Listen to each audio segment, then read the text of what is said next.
Begin tonight in the swamp in D.C., where the White House is buzzing with activity. Look at this past 72 hours. President Trump announcing a successful strike against the leader of ISIS in Iraq. He then ordered multiple large-scale strikes, as I just mentioned, against the Houthi terrorists in Yemen, delivering a major blow to the Houthis, reportedly taking out top leadership there, while sending a very clear, unambiguous message to their benefactors in Iran. Are now coming to an end. At the very same time, Donald Trump invoked the Alien Enemies Act to quickly deport dozens of violent criminal illegals in our country with deep ties to dangerous gangs like Tren de Aragua. As per usual, a far-left judge tried to intervene, but it was too little, too late. The illegals were already out of the country on flights to El Salvador, where they will be locked up in the country's massive prison system for what would be a fraction of the cost compared to a U.S. prison. And on social media, the White House commemorated the moment with the song Closing Time. Closing time. You don't have to go home, but you can't stay here. I know who I want to take me home. Apparently, the band did not endorse the use of their song, and needless to say, Democrats, the media mob, they're not happy about any of it. They are now so deeply concerned with the violent Latin American gang members that Biden and Harris allowed into the country. Can't make it up, but take a look. When you heard the president and his top aides talking about mass deportations, they over and over said, we're going to start with the most criminal among us, but we don't have any evidence of who the people really are and what their backgrounds truly are. We can't trust this administration to actually use a scalpel, but instead they love to use a butcher knife on things. And so giving them this wide latitude to just kind of go across and just claim that anybody is anything is wrong. And to think that people are now being sent there without due process, Anna, that part is definitely unprecedented. You just got to keep your eyes open, y'all. Because if they can just come up and take somebody because they've made a decision that you are supposed to be that person, any one of us could find ourselves being deported to some country. Don't give them any ideas, girl. Actually, the commander-in-chief does have the right to deport them. That would be part of his job. And also, what about the safety of your family and loved ones over the non-existent rights of people that didn't respect our laws, border sovereignty, illegal immigrants?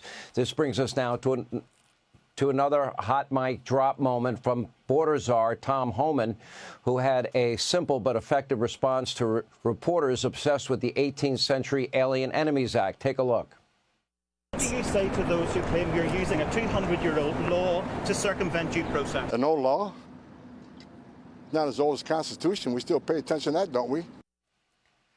Checkmate, Tom Homan. Make no mistake, President Trump is going to use every law in the book to protect you, the American people, expel criminal illegal aliens from our country. And by the way, that is exactly what the American people voted for. Donald Trump's approval numbers at an all-time high, even in the latest fake NBC News poll. The same poll showing the Democrats with an all-time low approval. Look at this. Just 27% of Americans have a positive or even somewhat positive view of the Democratic Party. And forget it, when it comes to members of Congress, they're in the low 20s.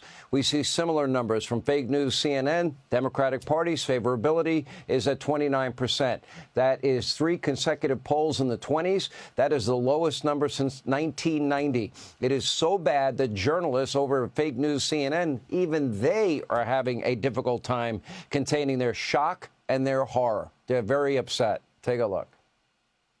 Are Democrats full of despair? All I have to say, Democrats, call your office. You know, we're March Madness times.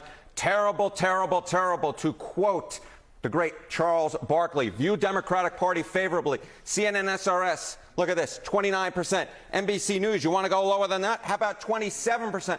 Both are record lows, the lowest going back to 1992 in CNN polling, the lowest going back on record to 1990 in NBC News polling. The majority of Americans hold an unfavorable or negative view of the Democratic Party at this point. All I can say is I'm a big fan of the oldies, so I'm going to quote Chubby Checker, how low can you go?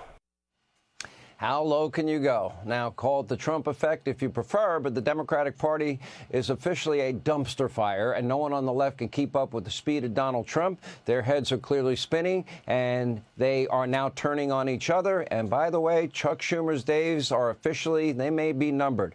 We're going to have a lot more on that coming up. But first, back to the speed of Trump. Just this week, the two American astronauts, once trapped in space, they are now scheduled to return to Earth over the weekend. Elon Musk and his rocket successfully docking with the International Space Station, where the new astronauts met the stranded astronauts, and hopefully they will be home as soon as early tomorrow. Also tomorrow, Donald Trump is scheduled to speak with Vladimir Putin as the president now continues to negotiate peace. President Trump is also set to release the government's secret files on the assassination of JFK. We look forward to a deep dive into that. And border wall construction, we can report tonight, is also resuming after Donald Trump has now signed off on the first construction contract of this term.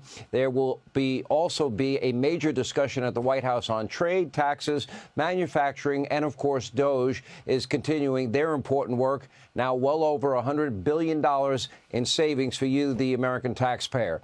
And that is nowhere near a comprehensive list of what Donald Trump even has on his plate this week alone. But I am sure Democrats will keep themselves busy with a few lame protests, angry press conferences, bingo cards. There's no telling. Take a look. There is now a member of the European Parliament from France who does not think the U.S. represents the values of the Statue of Liberty anymore. They want the Statue of Liberty back. So is President Trump going to send the Statue of Liberty back to France? Absolutely not. And my advice to that unnamed low-level French politician would be to remind them that it's only because of the United States of America that the French are not speaking German right now. So they should be very grateful to our great country.